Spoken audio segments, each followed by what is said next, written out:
Hey everybody, it's Prajesh here. And Tane here. Welcome to our podcast, Baskets of Knowledge, Chats with a Difference. In our podcast, we invite guests from around the country and around the world to talk about how they got to where they're at the moment. It's about a journey, it's about an experience, it's about their life. Kia ora koutou, everybody. Welcome to another episode of Baskets of Knowledge. It's already March. Can you believe what a crazy time? How time flies in 2024. Tane, how's it going? What has been up in your world since we last spoke? Yeah, it's been good. Been pretty busy in the coaching space. 2 weekends ago, we went up to Christchurch to play in the South Island tournament with my under 18 girls, and we managed to qualify for nationals, which was pretty good. Also done a level 2 coaching course with Otago Rugby, which is a good opportunity to continue to develop myself. And I guess from that, learning that, I think too often as coaches, we get in the mindset of we need to be upskilling our players and helping them with all those small skills, that we think that they should have as players. But I think also, something I took away from that and taking a step back is that if we as coaches want players to upskill, we need to be willing and able to upskill ourselves as well. So a lot of takeaways and a lot of good networking opportunities with some of the other coaches within the region and I guess wider region too, outside of Dunedin, which is pretty cool. And then a couple of days ago, I was recognised as Volunteer of the Month, which was a really cool, I guess, recognition for the work I've been doing. Definitely didn't think I was going to get it. A few of the girls had mentioned that they were going to nominate me, which again, obviously their choice, but yeah, pretty cool to be recognised. I think particularly for our girls space, showing that there is a increase in, girls wanting to play rugby league. And I think, simple things like having that connection with them shows the growth within our rugby league community. So yeah, some pretty cool learnings. A few challenges in terms of trying to ramp the girls back up leading into nationals, but yeah, all in all, very positive. Yeah, awesome. Well done being voted or nominated, voted right, being the Volunteer of the Month. That's a cool thing, it's a cool testament to the work that you do and the mahi that you do in the background. And I think those are probably the more those awards that you don't seek, that you don't come with others put you up and say, hey, this is that actually means a lot more than I think those awards that you try and go for. But that's a personal opinion. So awesome work, but also pretty awesome that that ties into the fact that you're upskilling as well. The fact that you upskill leads into the fact that you want to do better for your community, which is pretty cool. So yeah, well done on both accords. That's pretty cool for you as you go forward into this new crazy world that you are exploring. And my learning this week was, I'm sure I've said this before, but a podcast that I listen to, which is pretty controversial for some people, but whatever, who cares, is the Joe Rogan podcast. And he keeps on mentioning a quote that I think really resonated with me over this week here, because over the last 2 weeks or so, lots of young people are moving into university, but also there's lots of change going on in the world. And the quote that he says, which I think is pretty interesting and relevant to anybody listening to this or listening to his podcast, is the hardest thing you've ever gone through is the hardest thing you've ever gone through. And that's, to me, I think that's just such a powerful quote, because whether the hardest thing is you being late for work, that it's the hardest thing you've ever done in your life, versus someone who's gone through a traumatic experience, you can't compare the two. And why I think that really hits home for me, because over this last week, I've had young people that are homesick, and it's really challenging for them. And on the converse side, you have somebody who doesn't like the size of their bedroom, or someone, who doesn't like this subject, and you can't mitigate what that hard thing they're going through, because it is the hardest thing they've ever gone through. There's no other spectrum that they can relate to. So, and I think that's to anybody in life. We have to try and remember that the hardest thing that anyone has ever gone through is their hard thing. So we can't say that's good or bad. So yeah, that was my learning this week, but also something for me to remember and to put into perspective and to practice when I'm working with either with young people or in my coaching space, or even on the podcast. Everyone's got a different story. So yeah, that's me. Thanks, Joe Rogan, for that there. One day we'll be with you on your podcast. But till then, we don't really care about Joe Rogan. We have other more fantastic people on our podcast. And as you know, for regular listeners, we try and scour the country. We try and scour the world to bring people that we think we're pretty amazing. And as always, we think everyone is amazing. We wish we could we wish we could have this a full-time job, but obviously we can't. So once again, I'm going to be cheeky and say, if you want to sponsor us, that'll be amazing. And then we can do this all day, every day, and have some pretty cool guests on here. Not to say that our guest is not amazing. I'm really privileged to have our guest on today. It is someone that I have been pretty honored to watch their growth over the last 4 or 5 years as they traverse their journey, but also someone who I asked to be on the podcast about 2 years ago, and they said no to me because they weren't ready, and I highly respect that because as they've gone through the journey, the story has changed. So it's pretty awesome to have them on. But also, they have been an avid follower of the podcast, so it is pretty awesome to have them on. Welcome to our podcast, Ozair. Hi, thank you for having me. Thank you for Yeah, having me. no, thank you for jumping on. So, do you want to tell listeners a bit about who you are at the moment, where you are at this point in life, and then we'll talk about how you got there. Yeah, so at the moment I'm doing my internship in pharmacy. So I'm a pharmacy intern. I'm working at Bargain Chemist here in Wellington, Porirua. Yeah, as you were saying, it's been 2 months since you've been an intern. How's that been so far? It's been good. A lot of adjustments to be made because it's work and studying at the same time. So we have a few assessments to be doing here and there along the way. But no, it's just a new journey. So getting used to it, learning things along the way, and it's just about being exposed to that work environment. And yeah, I guess we've worked 4 years in the degree to make it to here. So yeah, just happy to be where I am. Fantastic, fantastic. Let's go back to your story. So you're sitting here today, you're an intern, 2 months in, changing your life story. And if I said to you when I saw you all those years ago that, hey, you're going to be a pharmacy intern in 4 years to 5 years actually, what would you have said to me at that point in time? And was pharmacy always the goal? No, there was always an inclination to do something in the healthcare profession. But I do remember when you did come down to Tower College, I was in year 13 back then. And to be honest, I had a few options on the line because even in high school, in terms of the subjects I picked, I was all over the place. I had legal studies, I was doing some science subjects too, like the biology, chemistry, and that, physics too. But I really didn't know where I wanted to go with it specifically.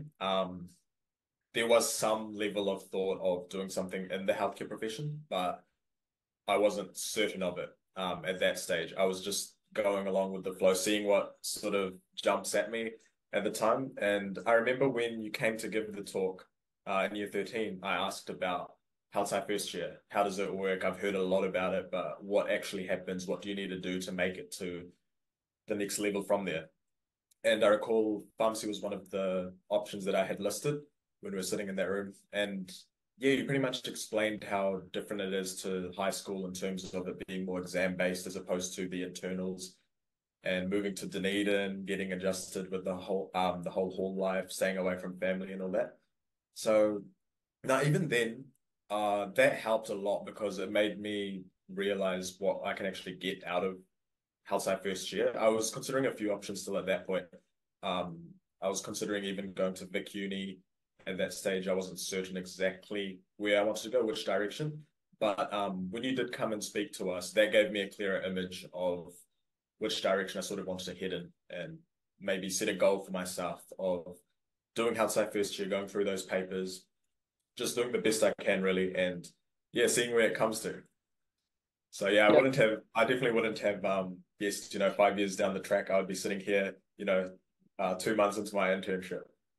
it's pretty crazy. But what I like about that is because, there will be a lot of year 13s out there and maybe even some year 12s out there in the same position as you, thinking they have to know what they want to do and they have to have an idea. But, as you've said clearly there, you sit down, you do some thinking, you talk to, all the different people that are important in your world and some of the university people to find out what actually it leads to. But, I like what you said, you just give it your best shot and see what happens. And I think that's what's important to do. And like Tane said just before, trying to get the girls back into the rugby, you just have to try the best, and then you've just got to turn up. And if they turn up, they turn up. And if you turn up for health side, you turn up. And if you don't, you don't. And that's beautiful. But you have to leave home. And are you a pretty close family unit, or are you? Yeah. What's your because you have to leave home, and some people, leaving their family unit is just really really hard because even though they've got a goal. What is that like for you? It was really hard because for me, you see, I was born and grew up in Wellington too, Tower all my life. So kindergarten right through till high school, I was in this little suburb in Wellington called Tower. Grew up here, you get used to everything. You know where the shops are, the malls, the parks, the rugby grounds, just everything is home. So the thought of leaving it was pretty crazy at the time. And I recall even just before I left, leading up to that first Dunedin trip when I was going to stay in the Hall Cumbie College back then in 2020, my dad was talking to me saying, "Oh, it's going to be hard at first when you leave. You've gotten so used to being at home, but just remember, if you put in the work, it's going to be worth it." And it was really tough. I still recall at the airport the first time I was leaving, I was trying my best not to cry. I was just in the line, and it was massive because this was just before O Week. So everyone was there. I think this was the Saturday. Yeah, the Saturday before O Week. And like it was packed. That's the busiest I've ever seen Wellington Airport. And I was in line and I was doing okay for the first part. I was, just thinking about, oh, you have work to do when you get to Dunedin and you want to make your family proud. But it didn't help that the line was so long. I kept looking back at my family and it just hit me, I was crying. I was just tearing up. I couldn't control it looking back. And then I recall even on that flight, there's this lady I was sitting next to. By then, my tears had kind of, gone, but I was still sort of red. And she was really amazing. She kept talking to me. She's like, "Oh, are you okay? I can understand you're probably like going on this new journey and all." But no, that really helped. I look back now and that's pretty memorable. Just amazing people you meet along the way. You don't even think of it. You don't anticipate it. It's so funny, I think this happens to all of us in life, we have an adventure in mind. And then when that date of adventure comes through, like actually, well, this is now becoming real, for as you transition from whether it's primary school to high school to university to whatever happens next, you go, oh damn, it's awesome, it's exciting before it happens. And then you're like, oh, it's happening now. Damn, it's pretty scary. And it's real, right? And it's okay to have those emotions. And I think a lot of us think that, hey, we shouldn't be crying, we shouldn't be sad, we shouldn't have those emotions because it's bad, but actually it's okay. It's okay. And Tana, I'm going to bring you in here because you're in a whole different. I mean, you're in the same stage as Ozair. You've finished your degree and now you're trying to find a job, and that would have been pretty scary. I'm speaking out of context here, but it might have been pretty scary when you go, actually, I've now finished my honors degree. Now what?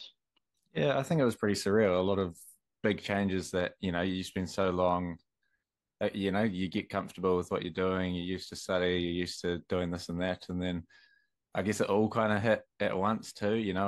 When I came back down from Blenheim, realizing that's probably like my last summer up there. Yeah, a lot of changes that I think you don't realize how subtle some of the things you do day in and day out actually are until you've taken away from them and you realize, oh, actually, even when I've been on campus a few times, the last month and a half, and every time I'm there, I feel it feels different. Like it's weird to think that last year I was a full-time student and studying, and that was my life, and now all of a sudden you step away and you realize obviously it's a big part of your life, but you also realize that that everything is a big part of your life. And I think that's been a big shock to the system because you get so stuck in the mindset of this is all I do, whatever comes next comes next. But yeah, I don't think when you think about next, you think about the goal and what that is going to look like. You don't think about logistically how that's going to feel day in, day out. Yeah, and I guess we'll come back to. So we spoke about your year 13 adventure to Dunedin, but what about your after 4 years of total independence, living your life, and now you've got to come back home, and I'm guessing you're living at home now. What is that like for you? Was there? Um, it is quite difficult because, as you said, 4 years away in Otago, you get used to that. I was in that position 5 years ago where I had become so used to Tawa, literally just Tawa, in the small suburb in Wellington, just the mates, you have some of them from primary right through to high school. So I got quite comfortable there. And then the same thing happened in Dunedin. I was so used to, I mean, Dunedin was home for me the last 4 years. And Wellington was that short-term stop. I'd be back in the sem break, I'd be back in the summer. Even though I'd be working here in the summer, I knew that was going to end at some point. It was like a fixed term kind of thing, and then go back to Dunedin. So being back after graduation and all, that was a crazy feeling, thinking, oh, wait, I'm actually here, till like the next big move, I guess.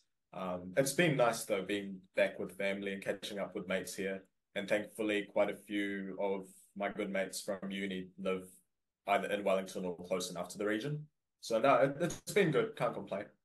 Oh, beauty, beauty. It's different as you grow as well. You find the different changes become a lot more acceptable. Scary but still acceptable in a different way. So if we take you back to that time on the plane, you cry, it's emotional. and then you move into your college. What is that like? Because as you said before, Tower College, it is a big school in the Wellington region, but now you're living in a college where I think there's almost 300 young people of similar age around you, and also very different culture, very different, a whole different world. Yeah, very different world. It was really scary at first. When I got there, I arrived towards the evening, so it was like the dinner time. And even then, just seeing the amount of people, because I heard a bit about how colleges work in that sense in terms of the lunches, the dinners, everyone comes together and has it. But I knew no one there. Because funny story, when you had come around to speak to us, there were three of us that were planning to go to Otago, like three of us good mates from Tower College, and we all applied for the same halls, but I was the only one that actually got accepted into it, into Cumberland, and then the others ended up in, different places. So it was scary because I had to pretty much start from scratch. I hadn't been in that position for a long time where I don't know anyone at all. I have to get used to this new place, and it's where I'll be living for the year in the long run. So it was scary, but along the way, I managed to meet some really good people there as well. And I think the staff were really good too. I heard a lot about, just the drinking culture and all that, obviously in Dunedin. And for me, I'm not big on alcohol, obviously. I don't drink and that. So I didn't know how it would work out. I was kind of, not gonna lie, I was kind of worried about moving over in that sense of what groups I'll kind of form and, who will I be able to connect with in that sense. But no, it ended up well. Just a few weeks into it, you get to meet people through the activities you do in halls and just seeing people, familiar faces in the lecture theatres. So that made things a lot easier, definitely a lot easier. And it was good from there on. We'd help each other out. And then soon after COVID hit, we went into Yeah, that lockdown. yeah, I was gonna ask you. So that was obviously so you go through this whole scary time here. You find your jam, and then the world changes quite dramatically. Did you stay in Dunedin or did you go home? I came back home and Yeah, it worked out at the time. I think, when I look back, actually, it happened at a good time for me because as I was adjusting to, it all happened so quick, a week went by, uni, we were straight into it. And I was still kind of trying to work out my rhythm in terms of how to study when it comes to uni. I remember you were telling us in that talk back in year 13 as well that it's a whole different ballgame to high school. So I was still adjusting. I was still trying to get used to finding how I'll study best, what should I be doing, how many hours should I be putting in outside of that class time. It was Health Science first year was a pretty busy year in terms of lectures, labs. We would have every week, I think 13 lectures per week plus the labs. So when lockdown hit, we were just about to have progress tests for like hubs. That was going to be my first ever like uni test in that sense. So I came back home. I actually came back a bit later from when lockdown was announced. I think they wanted everyone home that week by like Wednesday, but then they, extended the period to like the Friday. And I came on the Friday back to Wellington and I ended up doing exams from here. So that was online. And also for me, Ramadan coincided with that time. So it just all came together. And I think the best thing was I was able to find for myself how I study best and yeah, just build a routine and go from there. And obviously, being in lockdown, you don't have much of an opportunity to be going out, so it kind of helped me massively, to be honest. yeah, it's crazy, because Tane had spoken once before. You both chose to go home, and probably the best thing at that time for you because you didn't know what was happening, and Ramadan happened at the same time, so that's probably quite helpful because whole food in your first year would have been pretty challenging trying to fast and break because you didn't know what the routine was like. Mm. So what is that like for you? So you leave home, then you come back home, or your family, hey, welcome back. This is great. This is awesome. Yeah, I wasn't expecting that. Yeah, Definitely wasn't expecting to be back so soon. I think it was, if I'm not wrong, 5 or 6 weeks into semester one, yeah, something like that. And yeah, it was really weird because it all happened so fast. Like the announcement got made earlier the week. My flights were booked immediately, pretty much, for the end of that week. Came back and it was just about adjusting because I was starting to get used to the whole life of, you travel to your lecture theaters, you come back, you do your work, maybe gym or something of that sort. So you have your own personal thing going on too. But when I came back, it was just a strange shift in that sense because I had to like restart in a way, yeah. restart from being at home again, building a routine, sticking to it, hopefully, and just going ahead, making sure because it's a lot more independent. So, I mean, uni in general is you have to be pretty onto it. That it's not like high school where obviously they'll chase you up for absences and all, but more so coming in lockdown, you had to make sure you're keeping up with lectures, labs, a lot of it was moved online, so you still had to keep up with the content. So it was definitely quite big in the sense that I had a lot of freedom, even being at home. You know, you could, if you really wanted to, could just be watching TV all day, or you can do whatever you like with that time. Yeah. But yeah, you really had to stay onto it. Yeah, crazy. And you must have, because at the end of the year, so at the end of the year, you apply for your professional courses and you get offered pharmacy school. What is that like for you? So you know, because you said at the start, like, I don't know what I was going to do. Apply and see what happens. Yeah, when I got offered pharmacy, that was pretty cool for me because I had a few cousins and all that have done it before, and in the healthcare professional and healthcare profession in general. So it was exciting for me getting that offer. It almost felt like um, I had not come a full circle, but made the most of my health science first year because I was really worried, especially coming into exams. I was stressing, thinking, "Oh, I don't know what I'm going to make of this. What's going to be on the line for me from here on?" Because health science first year is one of those foundational years where you do your best and then you kind of have to wait who offers you and where you go from there. So when I did get the offer from pharmacy, I was pretty stoked that I had that there and again, I didn't know who was going to be doing it and all, but I had met a few people along the way through skill labs and all that. We're talking about doing pharmacy. So yeah, it was good to at least have a rough idea of who to expect and some familiar faces. But no, it was really good. I remember just that summer thinking that it's going to be so different and not knowing what it would be like coming out of health science first year. But yeah, it all just happened so fast, honestly. Yeah, it's crazy, crazy. I'm going to shift the focus a little bit, and I'm going to talk about you as a human being. So, tell us about your links to Fiji, because I see that you are really proudly supporting the Fijian. Is there a link, or is it just a passion for the Fijian nation? Yeah, so I'm actually fully Fiji Indian. Yep. It's always funny when I get people to try and guess my ethnicity because yeah, they never really guess, Fiji Indian. I guess it's Yeah. very specific, but no, I'm fully Fiji Indian, born here though. So Yes. first Indian born. My parents both born in Fiji. My granddad from my dad's side, he's from India, and my granddad from well, actually my great granddad from my mum's side is from India too. So we don't go too far back in terms of our links to India as well. But yeah, fully Fiji Indian. Been back to Fiji quite a few times as well. We still have a like ancestral home there that our for me, my cousins, my uncle lives.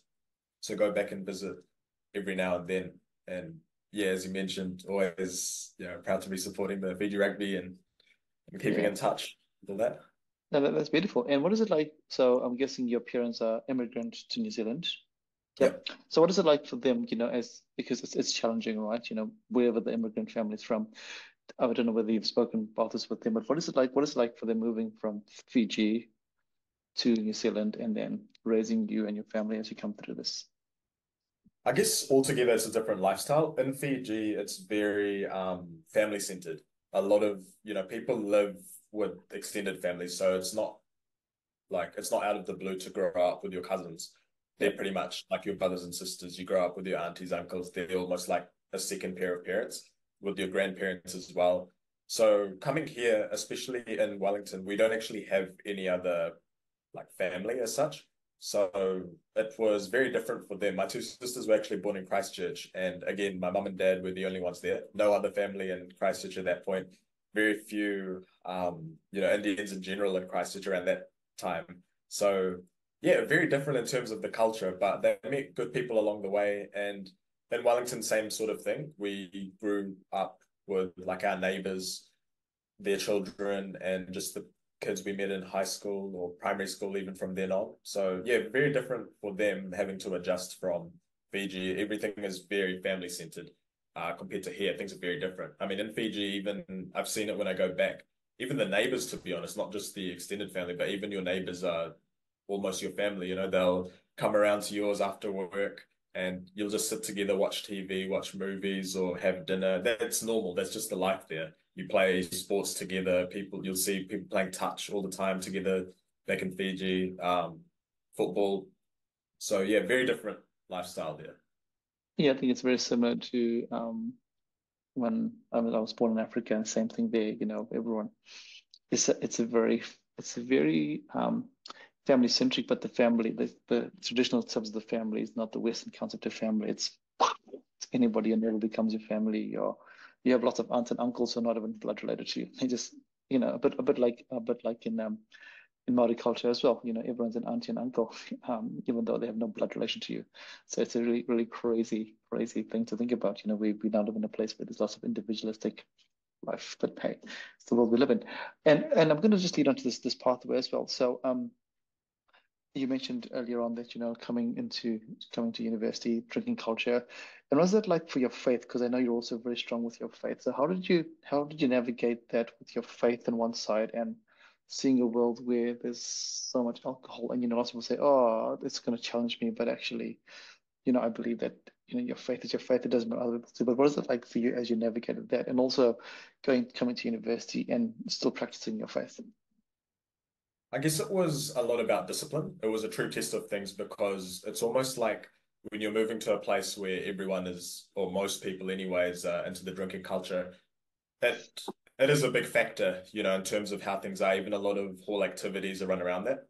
So for me, it was more so about just staying disciplined and really sticking to what I believe in, I suppose more so. Like for us, it's really big to stay on top of like prayers and obviously like even fasting when Ramadan comes around.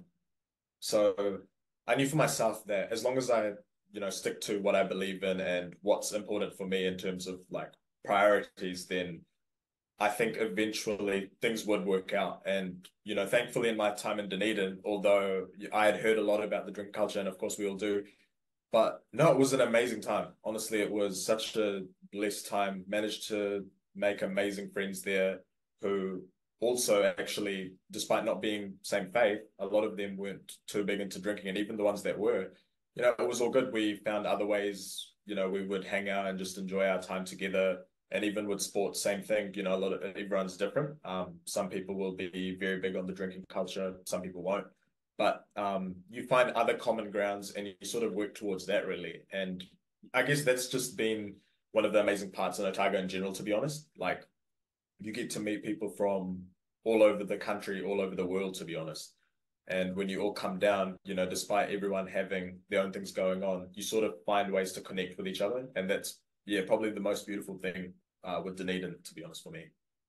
Yeah, it's a pretty unique environment, but I love what you said that, whether it's your faith or your belief, whatever it is, if you're disciplined to your own values, then it doesn't matter what other people do, and you find the people that will respect that, and I think that's just human nature. If we take that learning and go, hey, if we out in the world, people don't respect your values, then they're not the right people for you at that particular time. Or maybe you introspect yourself and go, cool, why am I doing this? And then you go that way there. So that's really beautiful. Talking about beautiful, you lived in a college in the first year, or in the first year, and then you chose to live, you stay in a college again in the second year. What is that like for you now as you changed and you went to a different place and lived in a different place, and as an older student while you're navigating pharmacy school as well? Yeah, that was actually one of the best transitions I've made. So coming to the end of first year at Cumby and doing health sci first year, I had actually signed on to stay in a flat. Long story short, it was pretty much a two-flat apartment. So we were going to have in total 9 people. So 5 would take the upstairs, 4 would take, downstairs. But things didn't quite fall through there. There were some issues and all which came along within the flat. So I ended up talking to a friend of mine who happened to be staying at Salmon. And he was one of those friends actually who was coming down from Tower College with me. So asked him about what he's doing in terms of where he's staying for 2021. It would have been our second year. And he was saying that he's going to stay at Salmon. So I asked him if he's being like an RA or something. He's like, oh no, I'm just staying as a resident. They actually do accept second year residents. So then I was thinking to myself, I was like, oh wow, actually this could be a good option, at a time like this where things aren't falling through with the hall, with the flat, sorry. It could be a good option to look into staying in a hall, and especially he's a really good friend of mine, so it would have been an amazing opportunity to stay with him. So even then, I didn't know if it would work out. I remember I had applied for it through the university, the website, you apply for halls. And then I got in contact with Richard eventually. He was the deputy head back then. And he had told me that, oh, look, your prospects are looking actually pretty good of staying at Salmon for the year. And I was really excited about that. And it just, from there on, eventually, yeah, they offered me, a place at Salmon College. And genuinely in life, that's one of the best things that ever happened to me. I met some of the most amazing people at Salmon College, and in the same year, as you mentioned, it was navigating through pharmacy. Although it is considered second year, but it was that first year as a cohort. And yeah, it was just an amazing time being at Salmon College and yeah, going through pharmacy with it. And it helped a lot too, I feel, because going into this over that summer, I was considering how it would be into this new journey of pharmacy. I didn't know how different it would be from health sci first year, but staying in a hall really helped in that sense because again, in a hall, pretty much all you have to do is wash your clothes. You do your own laundry. Everything else is done for you. You're cooked for. You're looked after real well. Sports is there too. The hall will have their own sports teams and stuff going on. So, no, it was amazing. Like one of the best things that ever happened to me in life. No, that's really fantastic to hear. And I guess, we're going to mention some names here. So, what is it like now? You went in the second year and you went back again as a third year. Is that correct? Um, how much did the staff team have to do that? So obviously Nick is the warden there. And how much did that have to do with you actually wanting to go back? Because you said you got your friends there, but you could have your friends, and if the staff team are not awesome, then that would push you away. So what is that like for you as a second year and a third year living in a place where now you're an older student and yeah, where they treat you a bit differently? In second year, actually, because so I stayed at Salmon in 2021, and then I went on planning the next year after that. But in that year, like in that second year staying at Salmon College, it was interesting because the head of the college, Nick Bates, he was actually a Cumby. So Yeah. it's almost like I followed his path a bit. He was at Cumberland College before, and then when I met him in that Salmon year, he was just an amazing, amazing character to have come across. Like he was just yeah, he made things so much easier. It was just fun and loving. Even the like reception stuff you would come across, at the end of your lectures, you'd come back to them. And yeah, they were really cool. Salmon College has this amazing environment where you just walk in, you feel warm instantly. Just because of the people there, the staff there, they're all amazing. The RLs and everyone is just really supportive. I think I was quite fortunate in my time there to have definitely come across that staff, the crew that was working at Salmon College. Definitely made things a lot easier and they look out for you a lot. I remember actually coming into Ramadan because this time there was no lockdown. I was staying at Salmon for, the whole year. And in terms of like going back home, I mean, we did have a lockdown later on, but during Ramadan, um, I remember getting an email from Nick Bates about, I hear Ramadan is coming up. If you guys, he had emailed some of us Muslim students staying there. If you guys need any support, let us know. We will be running, we have the meal, which is before the sunrise, and then after the sunset, we will help to facilitate this for you. And I was really touched by that because, the fact that he had reached out, it wasn't something I ever would have expected. I know that they're very supportive and all, but the fact that he actually reached out to us and said that, look, this is your guys' beliefs and we're here to make life easier for you. That meant a lot for me. The fact that, he actually put that out there. And yeah, it was an amazing time. Like we would go and even for that, like the breakfast meal we have, the first meal of the day, there would be so much they would put out for us. And then even in terms of reserving the dinner, coming back, like all of that, I was just amazed by it. That was my first experience of Ramadan outside of home. And honestly, it was amazing. Like I wouldn't have it otherwise. Yeah, it's interesting, it's brilliant they've done that, but it's those small things, you don't have to go and ask. It Yeah. can, and it goes back to again full circle back to Tane's award, you didn't ask for it. Someone just willingly did that for you without any, there was no expectations. There wasn't anything. It was, hey, I need to make this an easier process for Tane, for the people he works as a volunteer, and for you to just live life, normally as because life is just normal. This is your world, so it's really cool. So, this is really beautiful. Everything so far has been fantastic, but let's talk about some challenges. Over the last 4 years, life is not amazing. I mean, unless it is, this is pretty amazing. If it is, then you can buy a lottery ticket today. But what are some of the biggest challenges that you faced, both academic and also as a young person, as you traverse this really interesting phase of life?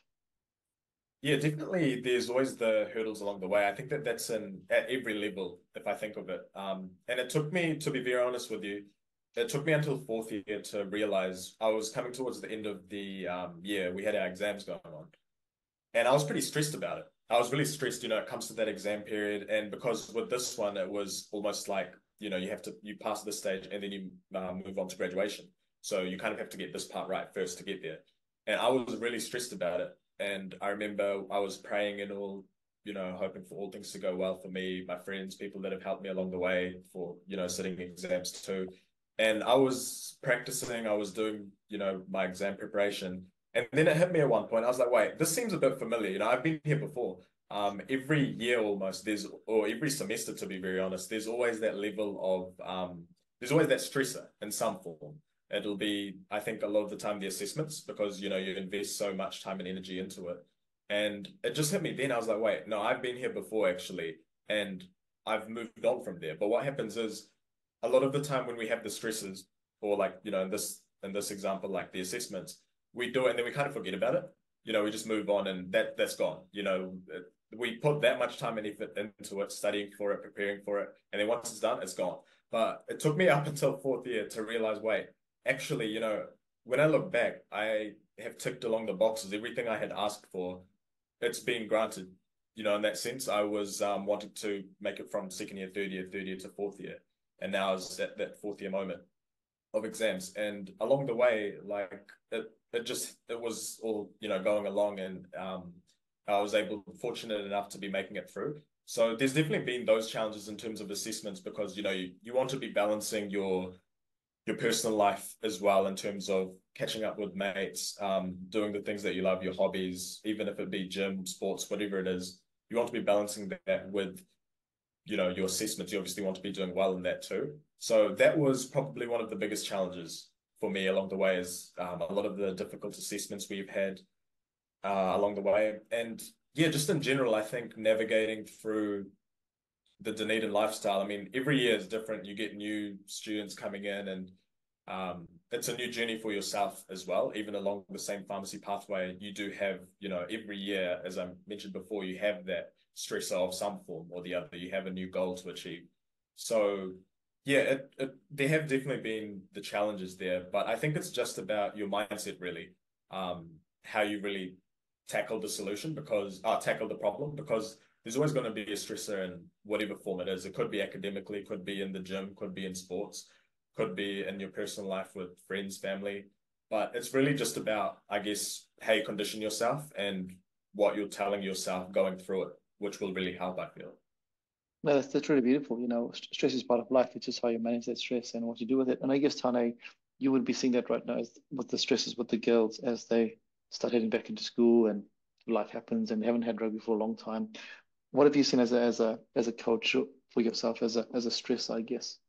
Yeah, I think that's definitely something with the girls, particularly now that winter sports are starting to ramp up. They've got rugby commitments, they've got touch going on, which is finishing up with summer sports, but there's so many, I guess, demands on them, and they feel pressure that they have to commit to everything and do everything well. And I think that's quite hard, especially as a young person. And now that there's these opportunities there to take their sports quite far professionally, there are those challenges and those stresses about how do they manage it all. And so yeah, I try and have those conversations with them, whether in the team environment but also individually. And now that I've built those relationships with them and know when something is wrong, I can bring up those conversations and have those conversations. And I think too, because I haven't been in the coaching environment for a long time, they appreciate having that sounding board. And I think that's something that's missed in all youth sport is actually having a sounding board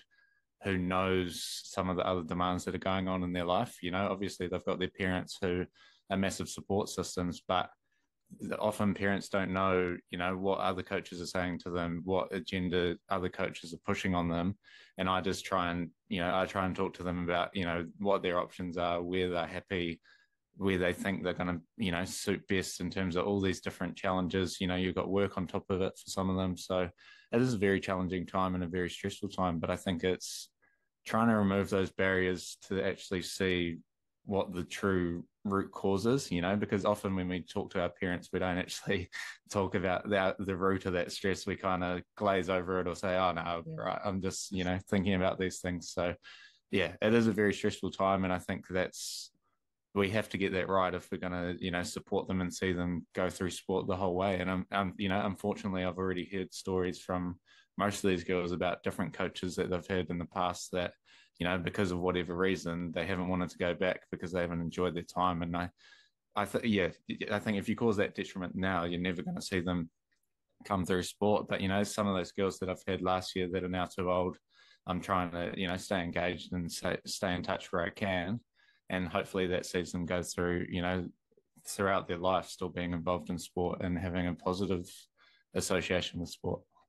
Yeah, I guess that for in both cases, the key thing is to enjoy whatever you do. Whether it's studying, if you enjoy your study, you do better. If you enjoy the coaching, you do better. If you enjoy the sport, I think that's what happens with, and I see this with a lot of people, that they don't stop to enjoy what you're doing. Whether it's trying to get into med school or law school, or survey, or whatever it is, or whether it's sport or whatever. There's this expectation, like you said before, to chase the goal, as opposed to just, hey, I'm actually enjoying this. Ozair, you said you had the light bulb moment that, hey, I've actually done this before, so now I can actually just sit back and actually enjoy this because I've done it. So let me just actually enjoy this. Well, when I use the word enjoy, because now you go, actually, there's an acceptance that this is part of your journey, and if you enjoy that journey, then things change for you, as you said, when your mindset changes. So that's really, really, really awesome. Talking about mindset and change as well, one of the things that I've noticed over your time is um, being physically fit is also pretty important for you. So let's talk about that there. That's an important part of life. You speak about the mental work while you are studying, but also the physical. I've seen you change your body has changed dramatically since I met you. Was that something that was an active thing, or was it just that, hey, I'm a guy going to university, so let's join the gym? Yeah, it was definitely an active thing. I guess it comes down to, again, what I was talking about before, the discipline. So I always had an interest in fitness, and I was playing rugby back in high school and that. And when I came to uni, I had actually left sports pretty much since COVID hit. I had left doing sports, left playing sports. So I needed some way of just keeping fit. So generally I would go for a run, jog a bit, do all that. But eventually, and I think it was probably even the last 2 years, I took more of an interest in just the overall aspect of like working on strength and fitness too. Like it ties in a lot with boxing, rugby, in particular, the sports that, I take a lot of interest in. So I would try every week going to the gym and being consistent at that. And it sort of helped me to form this routine too, because I feel, I actually remember from one of your videos you had put up, often when we say we don't have time for something, we're saying it's not a priority. So I tried putting gym, as a priority in there and making sure that I stick to it. And I think it helped me, as you mentioned, I feel like it sort of ties in with your mental strength or mental health in general, because it will help you to stick to a routine. It'll help you to go out there, feel good about yourself. You chase goals in the gym, fitness wise. So yeah, it's been really helpful. And I think along the way too, I've probably been lucky to train with some really amazing people along the way that I've met through university more so. And I mean, you boys would know Unipol is just amazing. You go in there, you get everything. You'll go in, you can play badminton, you have the boxing bags in there, basketball, you have all the equipment in the gym in terms of the weights, you have the cardio. So, I mean, I was pretty fortunate just to be there, I guess, and put my hand up to go and try, work a bit after class and all that. So, no, just amazing, really, to have that available. What I like about that, what I like about the conversation, everything, is that you've taken advantage of all the opportunities that were there. There's a lot of times that in life, the opportunities are right in front of you. You could have chosen not to go to the gym. You could have chosen not to do that. You could have made all the choices there, but you're like, hey, this is an opportunity. Let me take advantage of it. And I think that's a learning for all of us when the opportunities present themselves. Think about the reason why you're not doing it as opposed to why you are doing it. A lot of us go, we're doing it because of blah blah blah, but if you don't think why you're not doing it there. So yeah, and I think that's a good learning just across just for anything in life really. But I did say that, I noticed the consistency, and you don't nothing changes if you're not consistent with it, right? Whether it's good or bad. If you're a consistent smoker, you're gonna get sick, but it's consistent. If you're consistent going for a run, you get fitter, right? So it doesn't matter the way you do it. It's all about the word consistent and discipline. Yeah, which is really, really beautiful. Um, Full circle moment now. So you get that offer for pharmacy school, you get the offer, and then now you get the offer to graduate. What is that like? Crazy time. Honestly, mix of emotions because, as you said, you go through the whole journey, right from high school, not knowing what to do, through to health sci first year, and then passing all the ticks along the way to pharmacy. And the connections you make. It was definitely a mix of emotions, I would say, because you're proud of yourself, you've made it this far, you're happy with where you're at. But then at the same time, the hard thing, especially for many of us who come down to Otago, is having to leave it for many of us, going back home or going back to wherever for the internship or work in general. So I just remember on graduation, like around that time, just being real proud of seeing, a lot of my peers go up and be able to graduate, get their degree handed to them, hearing some of their middle names for the first time. And yeah, it was just real cool, people that have helped you along the way.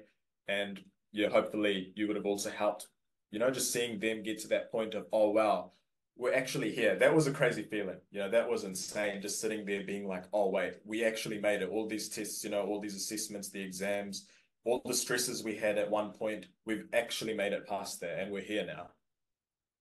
Yeah, it's crazy. And how does it feel like earning money now? You've had your 4 years of being a poor student, and now you're actually getting paid while you're being a student. But what is that? That must feel nice as well. Yeah, no, that's really good. You definitely have to be quite responsible with it and Yeah, try, make smart investments and where you spend your money.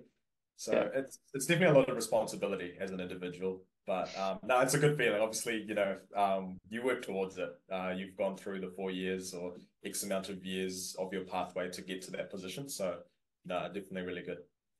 Um, really, really beautiful. And for our listeners who don't know about this, but in New Zealand, you have a choice of going to hospital pharmacy or community pharmacy. What made you choose this pathway for now? With community pharmacy in particular, the thing I've enjoyed the most is the connections you can make with the people.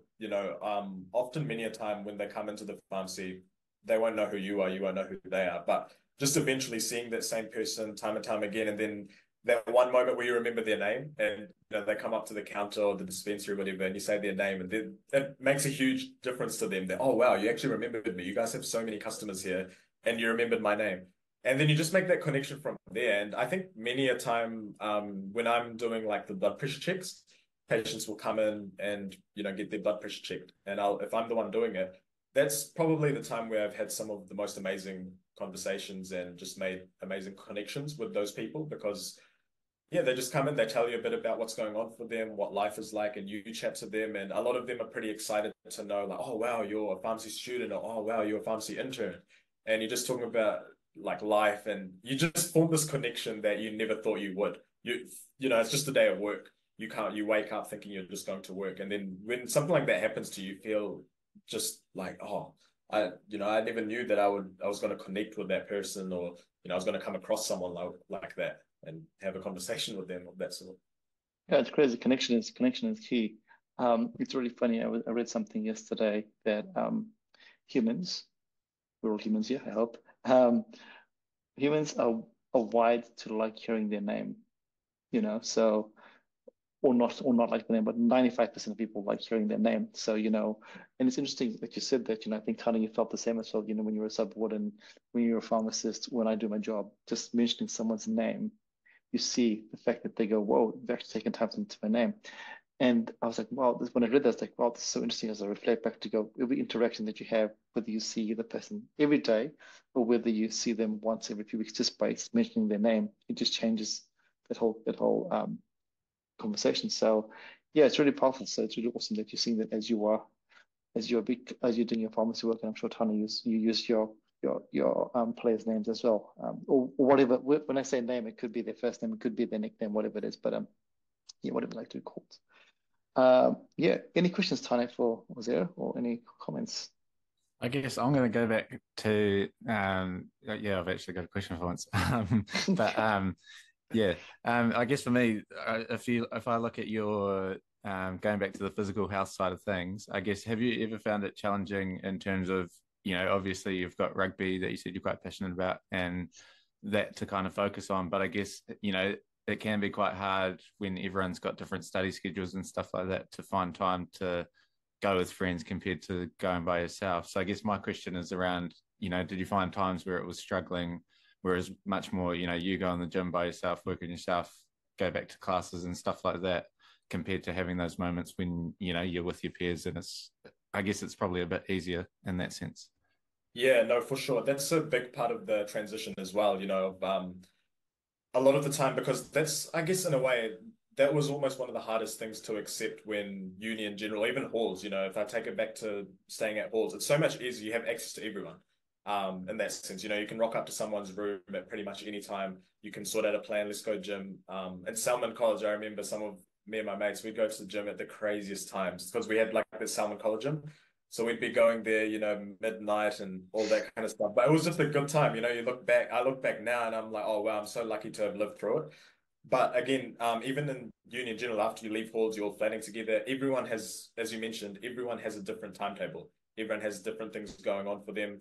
So again, like you are able to make those plans in that sense. Like you can work out with each other, especially your classmates and all that. Oh, look, you guys finish at this time, I finish at this time. Let's hit the gym in the evening or something, or in the morning. You can work around it.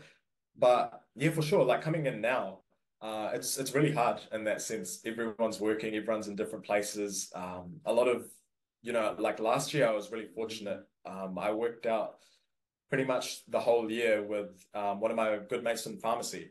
So he's not in Wellington, he's in Christchurch now. But yeah, you look back to those times and you think, wow, how life was at one point. You had just quick access to Unipol. You could go with each other and have a good session. You make good memories along the way. In Unipol, the best thing about it was sometimes you would come in after classes or whatever, and when you go into one of the rooms or that, you would just see your mates, stationed around. Like some of them, you'll just see, some of your classmates and people you've met through halls and stuff just around the place. Compared to now, when I go into like one of the gyms, it's just head down kind of, and sometimes I'll make plans when it does work out. Again, it is difficult. Everyone has work at different times and all, but yeah, you sort of come in with your head down and just do your thing, work out, and then you sort of leave. Just, you do your own thing. You have your own, I guess, schedule in place of what you want to work out, what you want to hit. And that's it really. You just leave. So I guess it's good in its own place. You learn to manage time and you sort of incorporate that in your day to do with like work and just general admin jobs you have to get done. But yeah, very different to uni. I really do miss that, not gonna lie. It was a fun time just rocking up to Unipol and going with mates. But yeah, it's definitely been hard in that sense. Everyone has their own thing going on and all that. But in saying that, through uni, I've been quite fortunate to work out with a lot of people who are just, amazing in different aspects. A lot of them have always pushed me to work hard on myself. And that's one of the things, you would know in that sense with working as a team or just in general when you go gym with someone else. It's not that you're competing, but it's just sometimes having someone there, it gives you that push that you need sometimes to go to that next level. And I've been really fortunate in that case where when I have been able to work out the schedules and all when we do go together, it's just been a really, really good time. Just pushing each other, trying to get the best out of each other in that sense. I always feel with anything really, whether it be fitness or academically in any area, I've never really seen it as a competition in that sense of you try and outbeat each other or anything of that sort.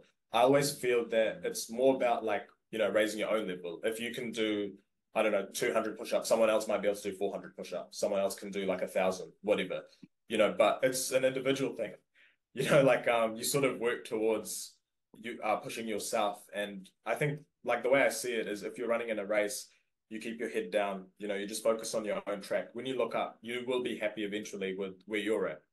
It's not about like, I guess what I'm trying to get to is like, it's not about trying to make anyone lose. It's about, trying to push your own bar to get that win for yourself, really. So, yeah. All I heard there was I could have did 1,000 push-ups today. Thanks, Ozair. That's what I heard. Yeah, no, it's so crazy, life. I think this is why people say that university or college and is one of the best times of your life because it's such a crazy subsection of life that you're all forced to live together in a place. Which I was talking to someone the other day, and there's nowhere else in life to do that unless you are in a boarding school, living in the army in the barracks, or in a prison. Like it's all artificial, right? There's nowhere else in life where you do that, so it's pretty crazy. And then you're forced to meet people that you would never meet, and then you live that life for what 3, 4, 5, 6 years, some 7 years, some people, and then become an adult, you're like, oh, this is now crazy. I've now got to do my own thing by myself. And the key word that you used today in today's podcast was consistency and discipline. But it's so hard to be consistent and disciplined when you're taken with an environment that you have fostered with friends and other people going to the gym or studying. So you got to cool now. Now this is when the real discipline comes into play. Because before it wasn't discipline. Before it was okay, cool. I'm doing some stuff with my mates, cool. But now like, cool. I'm going to go with myself. Shit, discipline. I've got discipline, right? So that's like Mike Tyson's famous saying is, everybody wants you to be a boxer until somebody gets in the face. But then it all changes, right? Yeah. So yeah, beautiful. Any other areas that we haven't touched on, Ozair, that you think would be interesting for our listeners to hear about? Because everyone's got such amazing, rich stories in life, and we can only touch on a little bit, but there might be some stuff that you want to share that I haven't touched on. I guess just in general, in terms of the outlook in life, and I feel one area that actually Tane mentioned earlier was the support, the support network we have, the support crew we have. It's just so important to be looking after them. I think many a time what happens is we spend so much time and energy trying to impress others that we forget about the people who are already there for us. We go into a new environment, we're really trying to work towards just being the best we can, making ourselves look good for them. This can be in a workplace, it could be in a sports team, going to a new hall, being in a new environment in terms of like your degree and all that kind of stuff. So a lot of the time, we try to present like this best version of ourselves. But there's so many people in the background that are working for us, working in that sense for things to be going well for us, whether that be our family, our friends, our true friends that genuinely care for us and wish well for us. I think a big mistake many of us, I mean, including myself, make a lot of the times is we take them for granted. And I feel like it's just so important to every now and then just let them know how much they mean to us too, because all of us are out here. Everyone has their own problems. You never know what anyone is going through. And it's just so important to reach out to them, make sure that they're doing well. Even when I mentioned taking it for granted, I feel many a time, even then we do, even while recognizing it, we still do take a lot for granted just because I think, obviously we all have our own struggles in that. And the way I see it is we have so much good happening for us that it's easy to look at the bad. It's easy to look at that stressor or that problem we have, and we almost, forget everything else good that's happening for us. The people that are there, we're in good health. We have shelter, we have food, all this kind of stuff. We just bypass and focus on the problem, and we almost let that weigh us down in a way. So yeah, I think it's just really important to try and have a positive outlook too. It's not that we should ignore the problem either. It's important, I think, to work on that issue or work on that stressor because it'll cause more. It'll just multiply if we don't. But I think it's important to, get that sorted as well, but not to let it weigh us down, because I feel like what happens is, even when it comes to people and all, that many a time, like if we think so much about the negative, it's actually doing like dishonor to all the positives going on for us. And I feel like it's just so important to, give that importance to a lot of the good that's happening as well, whether that be through the people supporting us, all the good that we have, the resources, the opportunities. And I guess from my perspective, because it comes from a lot of faith, I mean, in our prayers, like there's three major aspects that, we cover as like being grateful, asking for forgiveness, and, asking for guidance as well. But in terms of being grateful, I think that's been something which has really helped me, in difficult times, especially when things are hard in terms of any aspect of life, physically, mentally, just in studies and all that kind of stuff. It's been really grateful for all that I have, the people that I've been able to come across in life. And that's almost, it motivates me then. When I have this problem, sometimes it weighs me down and sometimes I'm, struggling to think of, I have this to do, I have that to do. But then I think, wait, no, I mean, if I'm honest with myself, look at how much I do have. I genuinely think that I've been given a lot more than I could have asked for in that sense, the people that I've met, the experiences that I've had. So I really need to be, appreciative of all that and let that be the driving force for me to tackle on the problem and that, just to deal with life in general, just to make sure I'm being grateful and, appreciative of all that I have that's out there for me. And I love that because there was so much in there, but the main things that I could see were those, hey, don't forget the people that have always been there for you. don't forget them, because they're always going to be there for you. And we're too busy trying to impress. And this is everybody. We all do this. This is just human nature, right? We try and impress those in front of us, forget about those that are behind us or next to us. And the other thing is something that I like to talk about all the time, as you know, is the black dot and white space. We so often just look at the black dot and forget about the white space, the black dot being the negative thing and the white space being all the cool things that you have around you. Humans, we just are so focused on the black dot, we don't see the white space. So I love the way you put that into your story, which is beautiful. So thank you for sharing that there, which is a great segue into our last question. So this podcast is called Baskets of Knowledge, and every week, every episode, we ask our guests to share a piece of knowledge to put into our basket. I mean, you've just shared some amazing wisdom right now. We're going to ask you to share anything else that you'd like our listeners and myself and Tane to put into our basket of knowledge as we go forward. I would say definitely try. It's all about evolving, I feel. A lot of, we will always have the transitions in life. Sometimes it'll be the primary to high school to uni, and then uni, for me, into the workforce. But I think along the way, it's important to just keep track of, your progress, look back at that, looking at how far you've come, and also working to evolve too. When I was in uni, for instance, one of the best things that happened was being able to meet people of different backgrounds, and just, coming and making those connections with a lot of, people from all over the place. And that was one of the best things that happened to me, just being able to understand different cultures and all of that. And it ties in, I guess, really well with just growth in general, because you come across so many people and you end up learning a lot of people. You end up learning a lot. I feel that I've learned the most just from friends and people that I've come into contact with. A lot of the things that they've said, it's really stuck with me. And it's all about tracking the progress. I mean, when I look back now, I would hope anyways that I'm able to, even from a religious perspective, hopefully understand things better, with more clarity, in that sense of, why am I doing this? You mentioned earlier about like staying disciplined in terms of with alcohol culture and all in Dunedin. So it's a lot about understanding ourselves and just being true to ourselves, really. I think that's been a big thing for me, is just being honest with myself and just working on the growth part of things. I remember like one of Muhammad Ali's quotes was, a man at 50 who views the world the same way he did at 20 has wasted 30 years of his life. Yeah. It's all about constantly evolving, trying to adapt, trying to learn. And I think the learning process just goes on. So I would say and as a one thing is being open-minded and just being receptive to change and just embracing the opportunities you get and where you are in life. Just being grateful for where you are, where the feet are, and making the most of it, really. Yeah, that's beautiful. From what I take away from that, for learning there, is be true to yourself while embracing growth. And I think if we do that, then you are definitely going to be true to yourself. Because if you're not true to yourself, you're not going to grow. And that's really, really beautiful learning. Tane, any last words for our fantastic guest? No, it's just been an awesome episode to reflect on things and get some new learnings, which is always awesome to put into my basket as well. Kind of beautiful. Ozair, thank you so much for jumping on today. This is a very, very short story into the life that you've had so far. Thank you for sharing your learnings. Thank you for sharing the challenges, but also the growth that you've had over that time there. Really appreciate it. And for our listeners out there, I'm pretty sure that you would have learned something.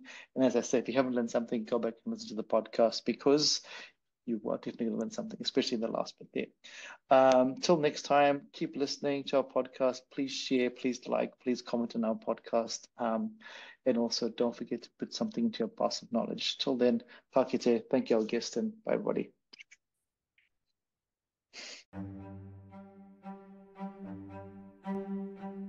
Thank you for listening to Baskets of Knowledge. We hope that you found something useful to put into your basket of knowledge. And as we said before, remember to put something little into your baskets of knowledge every week. And as always, feel free to like, comment, and share this podcast. Thanks, everybody. Bye.